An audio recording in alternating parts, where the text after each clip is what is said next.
Our last 2 weekends of racing have been pretty difficult, and this past weekend was over before it even began. We went down to Hager Hill, Kentucky for the Kent Rose Memorial Heroes and Legends arm drop race, held at the Combs Airport. The event raises money for the Kent Rose Foundation, and everything started off really good. Although it was a little hot, and there were some pop-up showers in the forecast, nobody saw coming what was about to happen right after the drivers' meeting Saturday afternoon. Especially me, because I was in the trailer taking care of Wyatt while Kent Rose's son Dante was playing the national anthem on the stage. Although we could feel the trailer moving around with some wind gusts outside, Vicky and I were focused on feeding Wyatt and watching Toy Story with him. Eventually we noticed that the sunlight coming through the curtains in the windows wasn't nearly as bright, and over the course of about 2 or 3 minutes, we all realized there was something very wrong going on outside. All of a sudden, a torrential downpour began, and the wind gusts picked up and were strong enough to start blowing tents, canopies, and sponsor signs towards the far end of the runway.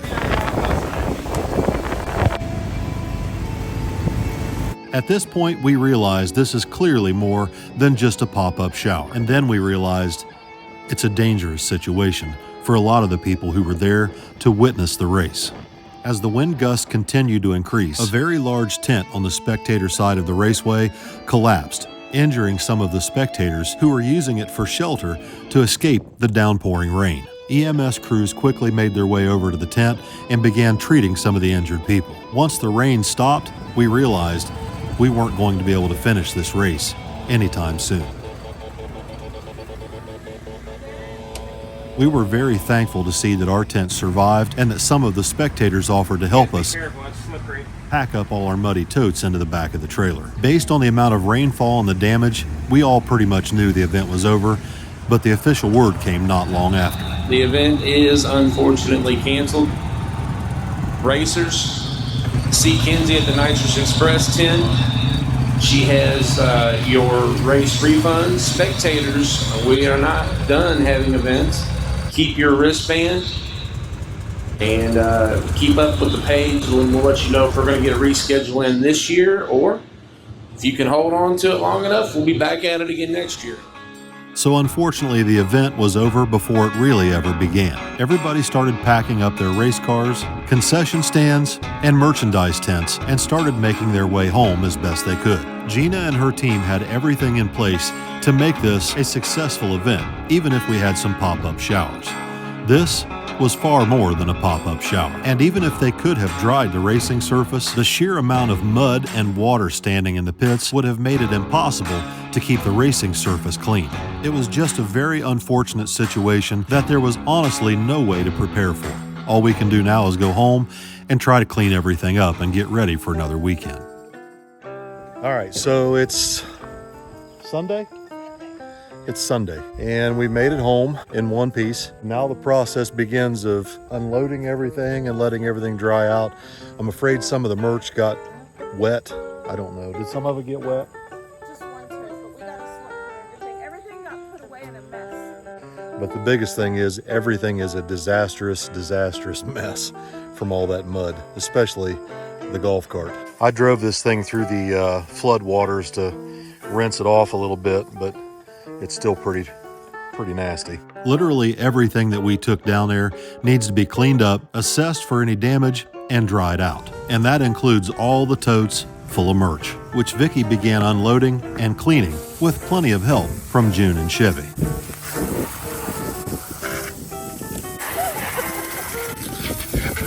Unfortunately, the totes weren't the only thing that needed to be cleaned up and dried out.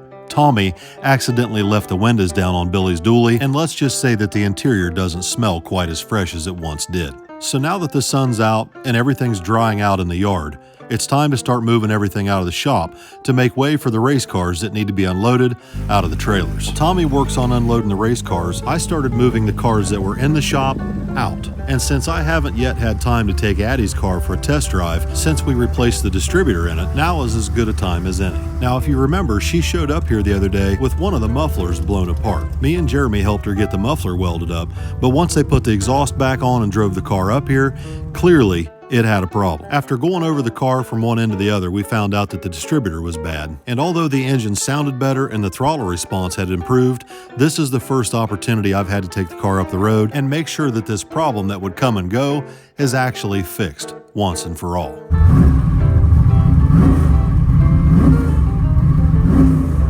Confident that we've got Addie's car fixed, I sent her a text message to let her and her parents know that the car is ready to go home. Meanwhile, the rest of us try to get all of our cars ready for the next weekend of racing at National Trail Raceway, where Tommy plans on entering the Falcon and True Street if he can get an alternator installed on it in time. While he's busy going through his ICT billet catalog out in the shop, Allison's busy shampooing the interior of the dually, and Vicky's working on getting all the merch organized after it all got packed up in a hurry down at Combs Airport.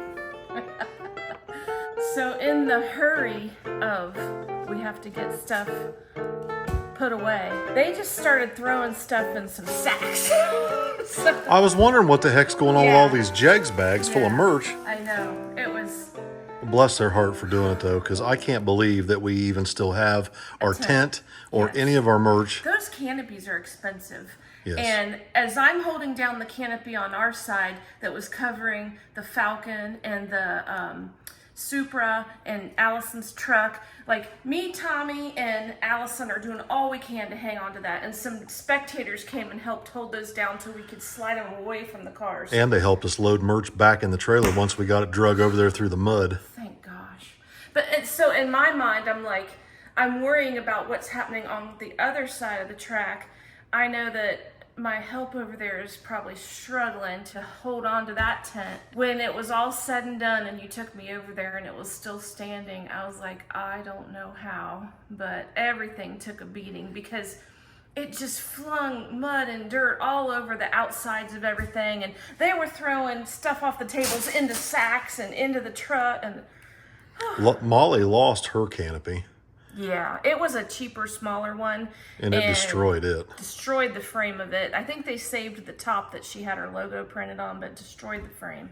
There were so many twisted frames after this ordeal laying around. So if you're into hauling scrap, there might be a few pounds of scrap metal down there at the Combs Airport from all the canopies. That was probably the most intense storm that we've been caught out in. Yeah, it was pretty bad. And, thankfully we had our trailer and we were pretty secure, but just watching out the door, everything that was going on. And at a point, it looked like you could see rotation in the rain that was coming down. And then you were screaming about the bounce house flying up in the air. And then it came. Slide, so it was a tall bounce slide. Oh, and then it came down on top of the. And it was twisting in the air. And I started screaming, and then... Oh, yeah, you were screaming. At the same time, then that tent, which the tent was hanging on for a long time, and there was probably, who knows, 100 or 200 people huddled under that tent.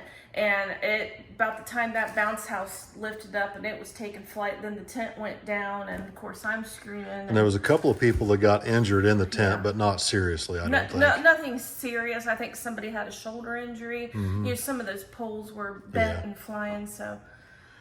We got very lucky, honestly. Everybody did. Yeah, it was intense. I was stressed out afterwards. We sat down and just were like, holy crap, what just happened? To go from sunshine and everything was fine, and then like 30 minutes later, we were in Oz. We were in Oz? Wizard of Oz tornado. I don't know. I will guarantee if they had it checked out, it had to have been like an EF0. I bet you anything. I felt so bad for Vicky. She had worked incredibly hard to get everything ready to go down there for that race. And now that we're back home, she's got to work twice as hard to get everything cleaned up and reorganized. And to add insult to injury, it's her birthday weekend. And for her birthday, she asked that I would take her out to dinner someplace we haven't been in a very, very long time. Typically, we would eat here once a week until about a year ago. They took something off the menu that Vicky loves and put something on their social media that I do not like. And evidently, I'm not alone. Personally, I've never heard of anyone feeling unwelcome at Cracker Barrel. After they pulled this woke publicity stunt about a year ago, I swore I'd never be back and I would never showcase the store on my channel again. And depending on how this evening goes, it may be at least another year before we come back. This is a big step. It has been over a year since they took pot roast off the menu and broke my heart. And I have been told that it's back. But I don't know if it's the same as what it used to be. But it's my birthday weekend, and I'm hoping they don't let me down. And it's just like it used to be. It's also been about a year since I banished Cracker Barrel from my channel. Listen, they broke my heart, so let's go see if it's really back. Well, they broke your heart and they pissed me off. So here we go. We're about to find out what the place looks like inside and what Vicky's Sunday pot roast is like after this place has gone woke. I told Vicky I'd give the place a chance, but at the first sign of any woke bullshit, I'm out, regardless of how good the food is or isn't. Okay, it looks different. It used to come in a little crock with a lid, and had a whole bunch of broth and potatoes and stuff, carrots cut in it. This looks a little different, but I'm about to try it. Here we go.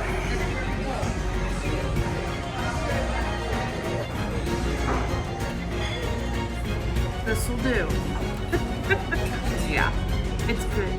I'm happy to report the pot roast, the new and improved, is better. It's better. Vicky approved. 4 stars. So this brings us to Monday. It's Labor Day, and Vicky has the day off, and so does Addie and her family, from work and from school. And they were nice enough to come up today to help us sort through all the merch, helping Vicky take inventory and refolding everything. And eventually everyone took a break to go out and check out Addie's car. Yay! Do you want to take her for a little spin?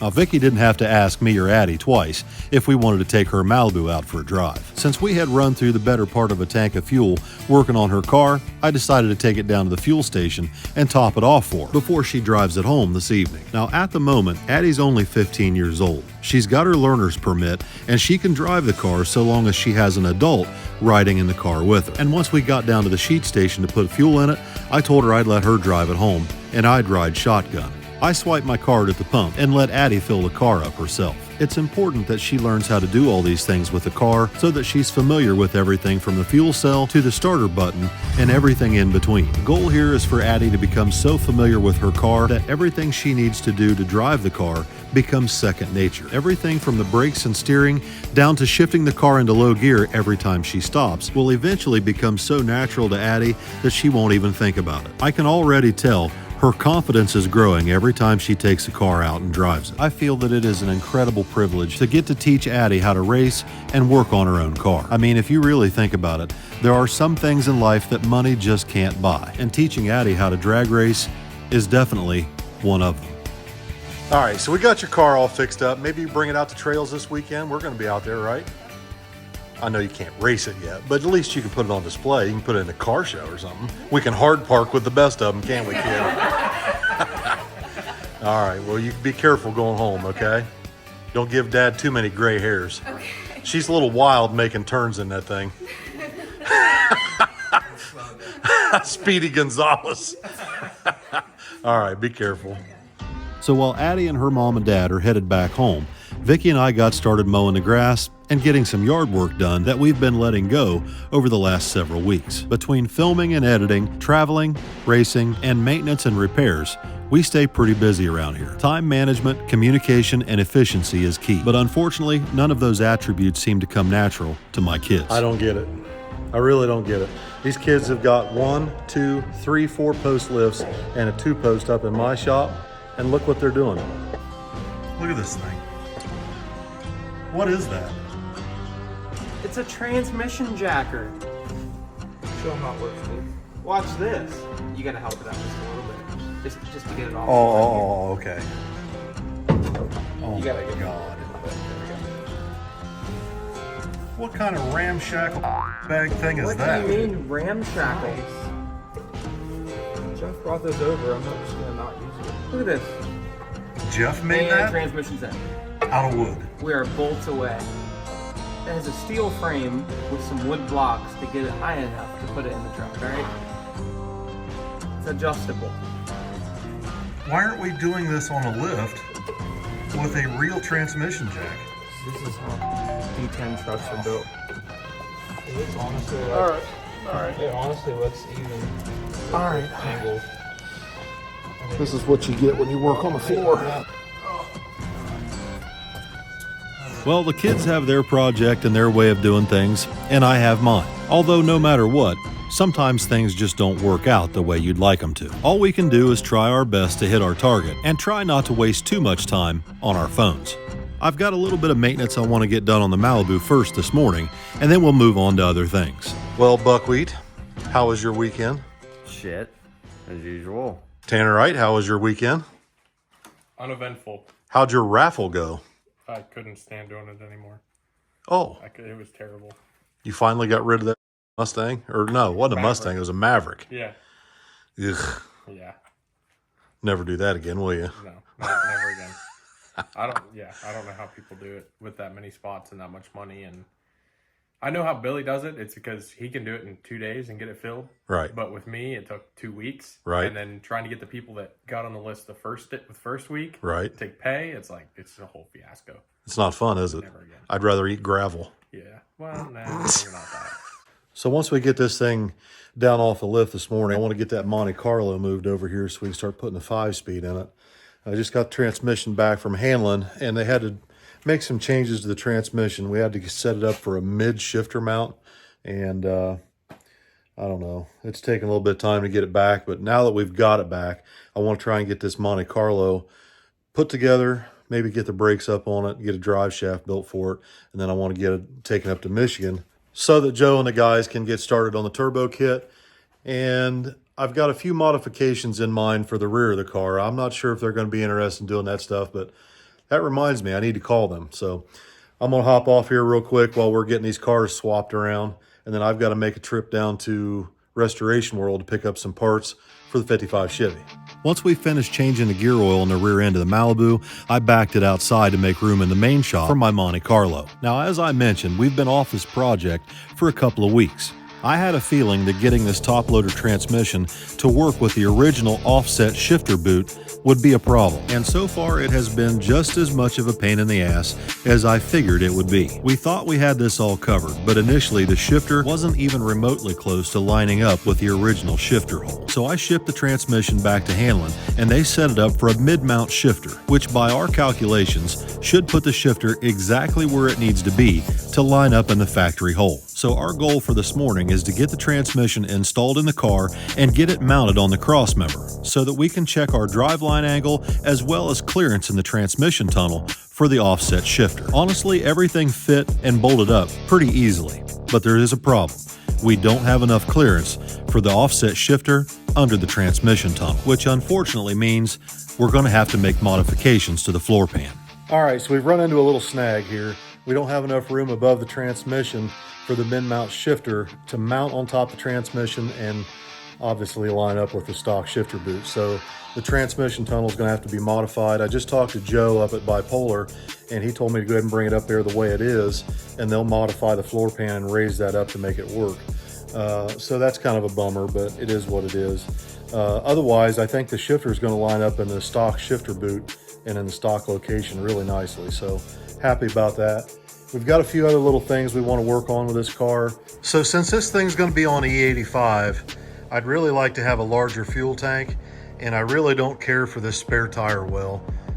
It's just wasted space in my opinion, because obviously with a spool and these size tires, we're not going to be carrying a spare in the trunk, at least not in that spare tire well. So I just got off the phone with Joe up at Bipolar, and he's interested in maybe building a tank for this thing. I'd like to have like a 30 or 40 gallon tank in this car because, you know, it's a drag and drive car. That's what I'm building it for. I would like to be able to drive this thing anywhere I want to go. And obviously sometimes you're going to get into situations where, you know, you can't quite make it to a station. You got to carry cans, and I don't want to do that. And since I want to delete that spare tire well, I'd like to do something similar to what's been done in the Falcon, where the fuel tank is actually the floor of the trunk. And I still want to have it filled to the stock filler neck behind the license plate. But this would also give me an opportunity to have a tank built that we can drop a triple pump in, or whatever pump we need, and have it be accessible easily in the trunk of the car without any problems. So I'm going to talk to Joe about that when I take it up here and see if he's got time. If he doesn't, that's no big deal. 10 Soldiers is going to put the cage in the car, and I may have them do a little bit of work to the car back there too. It just depends on who has time to monkey with it and who doesn't at this point. Obviously, I don't think the car is going to be done for this year's sick week, so I'll be taking the Malibu, and I have plans for the Malibu as well that I haven't really discussed yet, but that's going to involve some help from the guys down at 10 Soldier as well.